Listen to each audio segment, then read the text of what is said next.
ನಮಸ್ತೆ ಸ್ನೇಹಿತರೆ, ಇವತ್ತಿನ ಸಂಚಿಕೆಯಲ್ಲಿ ನಿಧಿವನ ಮಂದಿರದ ನಿಗೂಢ ರಹಸ್ಯದ ಬಗ್ಗೆ ತಿಳಿದುಕೊಳ್ಳೋಣ.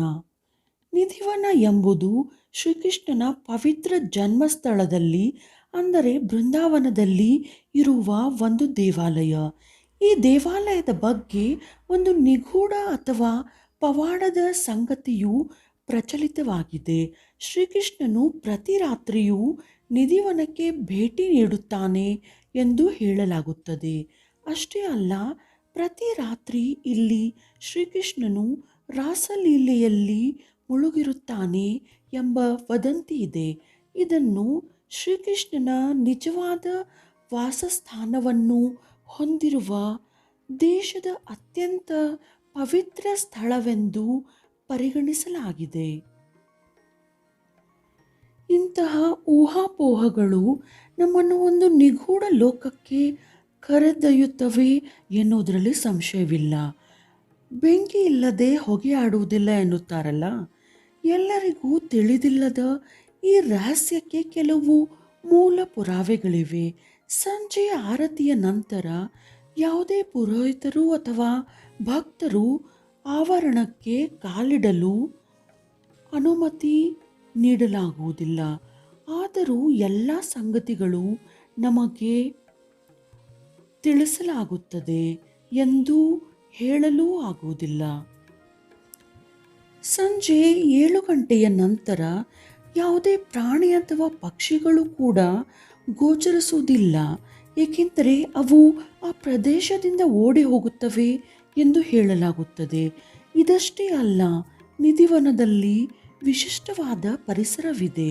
ಇದು ಕಡಿಮೆ ಎತ್ತರದ ಅಸಾಮಾನ್ಯ ಟೊಳ್ಳಾದ ಮರಗಳಿಂದ ಸುತ್ತುವರಿದಿದೆ ಮತ್ತು ಅವುಗಳ ರೆಂಬೆಕೊಂಬೆಗಳು ಕೆಳಮುಖವಾಗಿ ಬಾಗಿವೆ ಮತ್ತು ಒಂದಕ್ಕೊಂದು ಕಗ್ಗಂಟಾಗಿ ಬೆಳೆದಿವೆ. ತುಳಸಿ ಗಿಡಗಳು ಕೂಡ ಜೋಡಿಯಾಗಿ ನಿಂತಿವೆ. ಈ ಸ್ಥಳದ ರಹಸ್ಯವನ್ನು ಪುಷ್ಟಿಗೊಳಿಸುವ ಕೆಲವು ಕಾರಣಗಳು ಇಲ್ಲಿವೆ. ಇಲ್ಲಿ ರಂಗಮಹಲ್ ಎಂಬ ವಿಶೇಷವಾದ ಜಾಗವನ್ನು ಪ್ರತಿದಿನ ಸಂಜೆ ಅಲಂಕರಿಸಲಾಗುತ್ತದೆ. ಶ್ರೀಗಂಧದ ಹಾಸನ್ನು ಈ ಪ್ರದೇಶದಲ್ಲಿ ಹರಡಲಾಗುತ್ತದೆ ಮತ್ತು ನೀರಿನ ಪಾತ್ರೆಯನ್ನು ಮತ್ತು ವೀಳ್ಯದ ಎಲೆ ಕೂಡ ಇಡಲಾಗುವುದು ಎಂದು ಹೇಳಲಾಗುತ್ತದೆ. ನಿಧಿವನದ ನಿಗೂಢವನ್ನು ಬಲಪಡಿಸುವುದು ಏನೆಂದರೆ, ಬೆಳಗ್ಗೆ ನೋಡಿದರೆ ಅಲ್ಲಿನ ಹಾಸಿಗೆಯು ಬಳಸಲ್ಪಟ್ಟ ಹಾಗೆ ಮತ್ತು ಪಾನ್ ಮತ್ತು ನೀರನ್ನು ರುಚಿ ನೋಡಿದ ಹಾಗೆ ತೋರುತ್ತದೆ. ಅದಕ್ಕೆ ಶ್ರೀಕೃಷ್ಣನೇ ಕಾರಣ ಎಂದು ಜನ ಹೇಳಿಕೊಳ್ಳುತ್ತಾರೆ.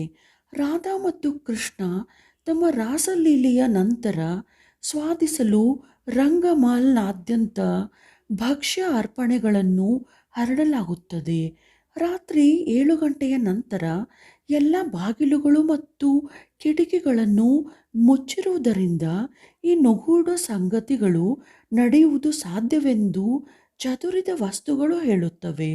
ಮುಂದೆ ಏನು ಎಂದು ನೋಡುವುದಾದರೆ, ತುಳಸಿ ಗಿಡಗಳು ರಾತ್ರಿಯಲ್ಲಿ ಗೋಪಿಯರಾಗಿ ಮಾರ್ಪಡುತ್ತವೆ ಮತ್ತು ಕೃಷ್ಣನು ತನ್ನ ರಾಸಲೀಲೆಯನ್ನು ಪ್ರದರ್ಶಿಸುವಾಗ ಅವರೆಲ್ಲರೂ ಸುತ್ತಲೂ ನೃತ್ಯ ಮಾಡುತ್ತಾರೆ ಎಂದು ಹೇಳಲಾಗುತ್ತದೆ. ರಾತ್ರಿಯಲ್ಲಿ ಶ್ರೀಕೃಷ್ಣನನ್ನು ಸ್ವಾಗತಿಸಲು ಮರಗಳು ಕೂಡ ಬೆಳಕಿನಿಂದ ಹೊಳೆಯುತ್ತವೆ ಎಂದು ಕೇಳಲ್ಪಟ್ಟಿದೆ. ಇದು ನಂಬಲಾಗದ ಆದರೆ ಅಷ್ಟೇ ಆಕರ್ಷಕ ಸಂಗತಿಯಾಗಿದೆ. ನಿಧಿವನದ ಆಸುಪಾಸಿನಲ್ಲಿ ಒಂದು ಬಾವಿ ಇದೆ. ಅದು ತನ್ನ ಪ್ರೀತಿಯ ರಾಧೆಯ ಬಾಯಾರಿಕೆಯನ್ನು ನೀಗಿಸಲು ಕೃಷ್ಣನು ತನ್ನ ಕೊಳಲಿನಿಂದ ನಿರ್ಮಿಸಿದ ಬಾವಿ ಎಂದು ಹೇಳಲಾಗುತ್ತದೆ. ಕೆಲವು ಜನರು ರಾತ್ರಿಯಲ್ಲಿ ಗೆಜ್ಜೆಯ ಶಬ್ದವನ್ನು ಕೇಳಿರುವುದಾಗಿಯೂ ಹೇಳಿದ್ದಾರೆ. ಇದಕ್ಕೆ ಪ್ರತ್ಯಕ್ಷದರ್ಶಿಗಳು ಯಾರಾದರೂ ಇದ್ದಾರೆಯೇ ಎಂದು ನೀವು ಆಶ್ಚರ್ಯಪಡುತ್ತಿದ್ದರೆ, ಪುರಾವೆಗಳನ್ನು ಹುಡುಕಲು ಪ್ರದೇಶದೊಳಗೆ ಇಣುಕಿ ನೋಡಿದ ಜನರು ತೀವ್ರವಾಗಿ ಹಾನಿಗೊಳಗಾಗಿದ್ದಾರೆ, ದೃಷ್ಟಿ ಕಳೆದುಕೊಂಡಿದ್ದಾರೆ ಅಥವಾ ಮಾನಸಿಕ ಸಮತೋಲನವನ್ನು ಕಳೆದುಕೊಂಡಿದ್ದಾರೆ ಎಂದು ಹೇಳಲಾಗುತ್ತದೆ. ಈ ರಹಸ್ಯಗಳನ್ನು ನಂಬುವುದು ಕಷ್ಟ, ಆದರೆ ಅಲ್ಲಿ ಕಂಡುಬರುವ ಬಲವಾದ ಕಾರಣಗಳು ನಮ್ಮನ್ನು ಹೇಗಾದರೂ ಊಹಾಪೋಹಗಳನ್ನು ನಂಬುವಂತೆ ಮಾಡುತ್ತವೆ. ಇನ್ನೊಂದು ವಾಡಿಕೆ ಏನೆಂದರೆ, ಇಲ್ಲಿ ವಾಸಿಸುವ ಜನರು ಸಂಜೆಯ ಆರತಿ ಸಮಯದ ನಂತರ ತಮ್ಮ ಮನೆಗಳ ಕಿಟಕಿಗಳನ್ನು ಬಾಗಿಲುಗಳನ್ನು ಮುಚ್ಚಿಕೊಳ್ಳುತ್ತಾರೆ ಎನ್ನಲಾಗಿದೆ. ನಮಸ್ತೆ ಸ್ನೇಹಿತರೆ, ಧನ್ಯವಾದಗಳು.